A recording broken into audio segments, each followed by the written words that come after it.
这个诺富特饭店群聚的感染，连续几若天拢有确诊的病例。来看昨确诊的迄位，按1145诺富特饭店外包的水电工，其实早伫4月28就染病了，但是到5月初1才被列为隔离的对象。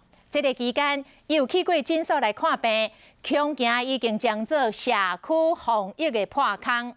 但是中讲，当初无甲列入到隔离，是因为唔知影伊是感染者。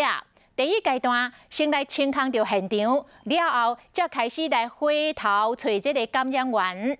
但是中的推测，这个水电工甲饭店人员的接触无多，但是有伫饭店的地下1楼来食饭。专家讲，真有可能就是伫遐去喂到病毒。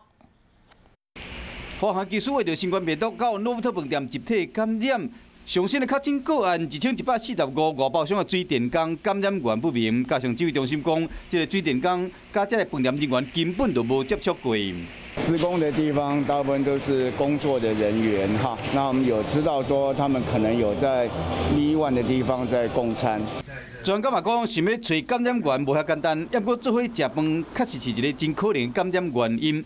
这个水电工伫29诺富特饭店清空的时闹狗去，其实伫28就发病，去诊所看诊，甲算算的26有可能就会着啊，却伫5月7才采检隔离，恐惊会互防疫网破空。因为那天还没有进行他们相关的一些检验，那当然不知道哈，他是一个感染者。好，那天的第一个步骤是把现场的人先清空，这步骤相关都陆续在进行中。专家估计讲，病毒真有可能已经进入社区啊。基本上他已经进入家庭、进入公司了嘛。就是我们每次疫情发生要检讨了哈，就是我们不希望看到的就是我没有把他隔离的人，那结果发病了。那这个就代表我们当时应该隔离，再隔离更多一点人。